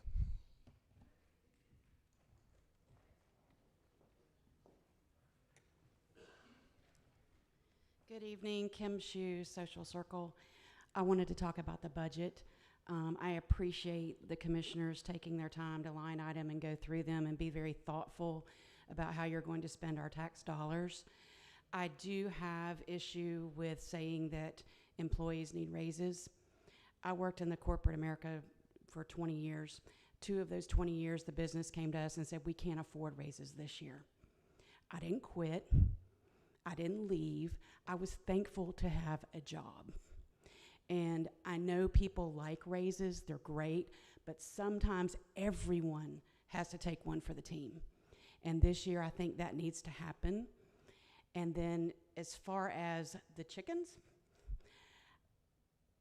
do what you need to do, but also listen to the people. I live in a neighborhood where there's 5, 10, 20-acre tracts.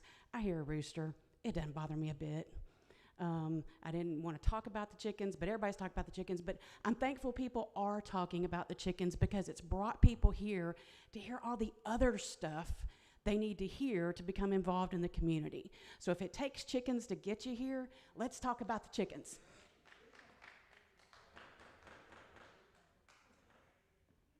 I have to keep order, but I do agree with that clapping, so go ahead. Let's let somebody that hasn't first, and then you can. Okay. This is quick. My beautiful lady back here spoke on, Carly Alexander, 794 Cooper Road. I apologize. This beautiful lady back here spoke on the petition. I'm pretty sure that you know who started the petition. That was me. As of right now, we have 562 signatures in less than a week. And as I stated before, I understand you have to have order. Me and you, Mr. Sand, we had a conversation on Facebook. I understand we have to have order. But I have signatures on here. This petition has been pushed out of the country at this point. I have a signature all the way from Australia that has felt strongly enough to weigh in on Newton County, Georgia. So please, please listen to us, as everybody else has said. I want my 4-year-old to be able to grow up, and if he wants to go in his backyard and see his pet rooster that he named Turkey, he's allowed to do that, and that's not taken away from him. So much is already being taken away from our younger generation right now. Don't let chickens be the hill that you die on, please. Nobody. And thank you. Thank you, sir.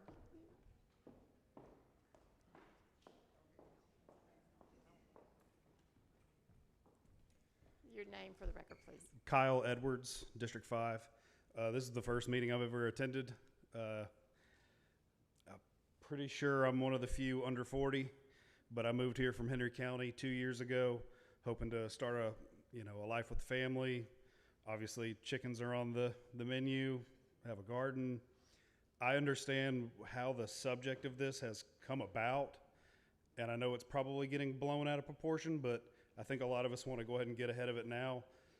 What we do in our backyards really isn't any of y'all's concern, unless it pertains to building code or anything like that. How we put food on our family's table, that's kind of our business at this point.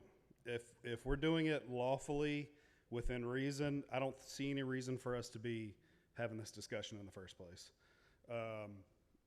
Secondly, as it pertains to the data centers, it's pretty clear social media is getting pretty heated about that subject. I'm wondering why we're having this discussion in this county about a data center. We all know the negative effects that are coming along with that in the first place. I understand there's probably zoning in place for it. That can be a subject we can discuss later as it comes up. But yeah, I'm in favor of no restrictions as it pertains to chickens, whether it's in the city, out of the city, suburbs, subdivisions, it doesn't matter. If someone's putting food on their table, that's their business. That's all I gotta say. Thank you. I'm supposed to only let you come up and do 3 minutes, but since I let the other lady do it, I'm gonna let you do it. The chickens caught me off guard. No, we're back to the budget. I didn't realize that 70% of our budget was around public safety. If we have not done some sort of audit that also includes a citizen advisory panel so that you can go line by line so we can actually see and be very transparent about what's in there, we need to audit 70% of that budget. It doesn't make any sense for it to be 70%. And if we are going to actually be good stewards of the money, and as you've heard from senior citizens here being taxed out of their homes, we need to know where every dollar is going. And I do suggest some sort of third party come in and do that, and also have a citizens review board panel with that company. All right, the last time, we cannot do more than 3 minutes, so this is it. I'm trying to let people's voices be heard, but you can contact all of us. These guys are going to kill me in about 5 minutes. Madam Vice Chairman, I would just like to call a point of order.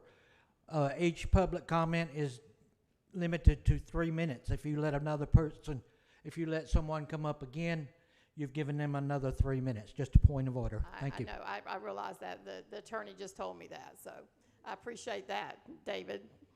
All right. Next I'm going to go to the commissioners for comments. Mr. Edwards. Thank you, Mr. Vice Chair. So, I'll be brief. I gotta go feed my chickens, and that's not a joke. I for real have to go feed my chickens and collect the eggs. Actually, they're my brothers. I'm in the process of redoing my coop. I have 42 acres. I have a small farm. I have 10 acres of corn. I harvest my corn. I eat my corn. I shoot the rabbits. I eat the rabbits. I shoot the deer. I eat the deer. So I live off the land. I have lived off my chickens. I don't have any right now. I'm getting some more. But we made the awesome mistake 2 weeks ago of actually having the gall to review current chicken ordinances. Now, how many knew we already had chicken ordinances? Not many. So we're redoing our entire county ordinance right now. So that's just one of the things we look at, like speed limits on side roads. Now, I'm not in favor of nobody's going to come to anybody's house and take a chicken, especially not mine, right? So I think so when we have a discussion about goats, where are we going to go? And I can't believe we're having this discussion right now, but where are we going to go with goats? Where are we going with cows? I got cows. Who's got cows? So where are we going? Where are we going with those issues? You know, so it's a small thing in the grand scheme of things, and I don't want to diminish anything anybody said here, especially the more passionate people. But we're not trying to take away chickens, for God's sake. We made the mistake, like I said, of reviewing what the chicken ordinances were. And we've got them, just like we got goats and pigs and cows and horses. We've got those ordinances today. We're reviewing those. I don't see us changing. I won't vote to change the chicken ordinances. I'm known as the chicken Nazi apparently already. So, you know, I can't understand. But the one good thing, somebody said it. I forget the gentleman moved here from Henry County. He says, long as they're abiding by the law, I'm okay with them having chickens. Well, there's a chicken law. There's livestock laws already. So I just want to make sure everybody knew that. You know, I don't make a point of feeding the bears, right? So, but here we are talking about this. But I guess the one good thing about this is it got more people here for the discussions that they need to hear, the budget stuff, and where we're headed with our budget, and some of the other things that are going on with our county. So, if there's one good thing about me being the chicken Nazi, it's the fact that people are coming out to scream at me. So, thank you, Madam Vice Chair. Commissioner Mason, I know you want to talk about chickens. No. Thank you. Thank you, Madam Vice Chair. Actually, I just have a couple of announcements. We did originally have a Keep Newton Beautiful cleanup for District 2 this Saturday. Unfortunately, we are going to have to reschedule it. We're looking at a couple dates right now, probably July the 18th.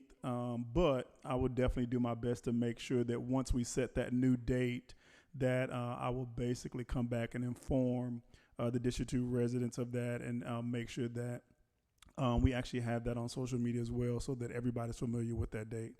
Also, we are looking forward to our next movie in the park. It'll be centered around Juneteenth, which will be on June the 19th, which is a Friday.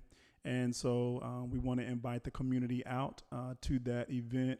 on June 19th. So it'll be our Juneteenth movie in the park. And so we look forward to a great event.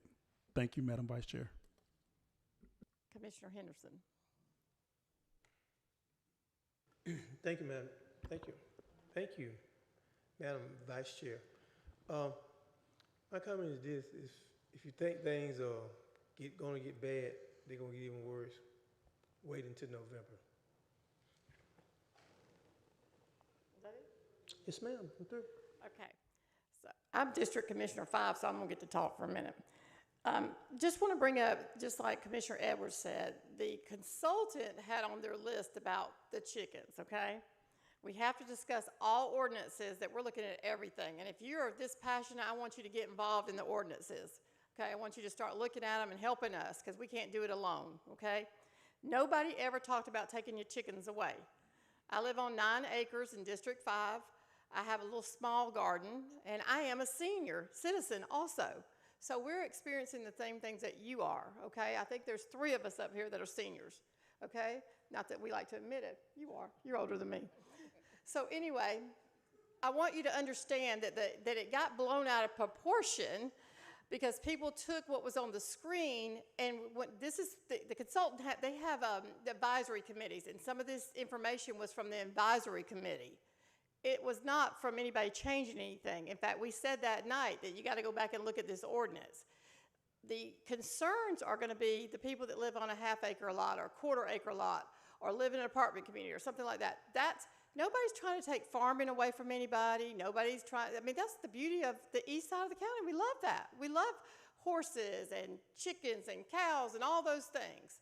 So nobody's trying to take anything away from anyone.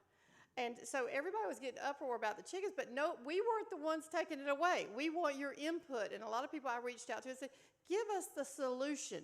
Everything's not about being mad or angry. It's about solutions. So if you're that passionate, we want to hear from you, and we are hearing from you, and that's fine. But nobody's trying to take away anybody's food off their table. I mean, I have probably a man across the street probably has 45 goats. I don't think he's supposed to have 45 goats across the street from me. But do I care? No, I'm not calling code enforcement on this gentleman. Okay, I don't care. And nobody's coming to your house to get your chickens and take them away from you. If you got all them eggs, send me some. No, I'm just kidding. Anyway, I'm just saying that was never the intent. That was never the point. So, somebody mentioned to me about somebody doing a petition. There was no need for a petition because we're not taking anything away from you. So if you spoke out tonight, I would love for you to email. We would love to get some input. But there are people that live in other parts of the county that they're looking at us like, this is the stupidest thing I've ever heard of. These people are talking about chickens because they live on a quarter-acre lot or they live on a small lot. They don't want chickens running around behind them. So we have to look at everybody and have to come up with compromises. Has nothing to do with large acres. It has nothing to do with people that have farms, people that are certain zonings, different things like that. But I have heard some good comments from some of the people that are about solutions, that they don't like some of the situations that we have as far as the sizes and the roosters, and I learned a lot about roosters the last week. The other thing, if you're coming to these meeting now and you're asking us about data center, we have been anti-data center for 15 months. So we're not talking about data centers, okay?